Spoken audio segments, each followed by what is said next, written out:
नमस्कार.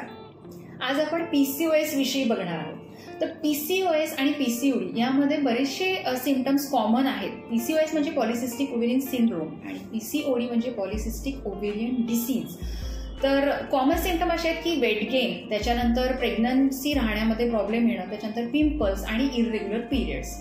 पण पीसीओएस मध्ये याच्या पलीकडे जाऊन सुद्धा तुमच्या बाकी सिस्टीम अफेक्ट होतात.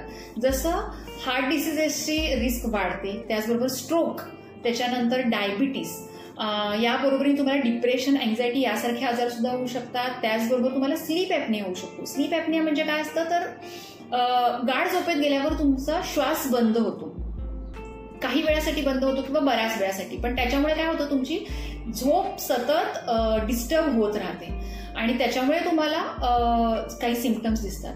त्याचबरोबर पीसीओएस मध्ये ओव्ह्युलेशन होत नाही. ओव्ह्युलेशन होत नाही त्यामुळे गर्भाशयाचे जे आतलं आवरण आहे ना ते तसंच बिल्डअप होत राहतं आणि त्याच्यामुळे कधी कधी एंडोमेट्रियल कॅन्सर होण्याची शक्यता सुद्धा वाढते. तर अशा प्रकारे पीसीओएस मध्ये कॉमन पीसीओडीच्या सिम्पटम्सच्या बरोबरच इतर पण बऱ्याच प्रकारचे सिम्पटम्स आपल्याला दिसून येतात. तर कॉमन सिम्पटम काय आहेत पीसीओएसचे ते म्हणजे अनियमित पाळी किंवा मग अतिशय कमी अंगावरून जाणं. पण काही पेशंटमध्ये असे दिसून आले की त्यांना अगदी बऱ्याच काळासाठी अनियमित ब्लिडिंग होत राहतं. त्याचबरोबर ओव्हरीला स्वेलिंग असतं आणि ओव्हरीमधनं अंड तयार होत नाही, अनओव्युलेटरी सायकल्स असतात.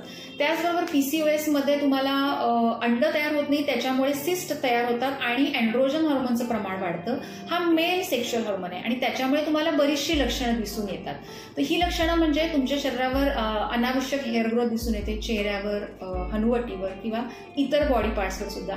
त्याचबरोबर चेहरा, त्याच्यानंतर पाठ, शोल्डर आणि गळ्यावर सुद्धा तुम्हाला पिंपल्स येतात. त्याच्यानंतर केस पातळ होणं आणि केस गळणं, पर्टिक्युलरली डोक्याच्या या समोरच्या भागातले केस गळणं आणि टाळू दिसायला लागणं, हे प्रकार दिसून येतात. त्याचबरोबर तुम्हाला स्किनमध्ये डार्क पॅचेस, स्किन थोडी जाड होते आणि डार्क कलरची होते, पर्टिक्युलरली मानेमध्ये, काखेमध्ये, ब्रेस्टच्या खाली, त्याच्यानंतर जांघेमध्ये. त्याचबरोबर स्किनच्या ग्रोथ, स्किन टॅच दिसून येतात काखेमध्ये आणि मानेवर. तर हे होतं पीसीओएस विषयी. पुन्हा भेटूया नवीन व्हिडिओमध्ये नवीन माहिती घेऊन. तोपर्यंत नमस्कार.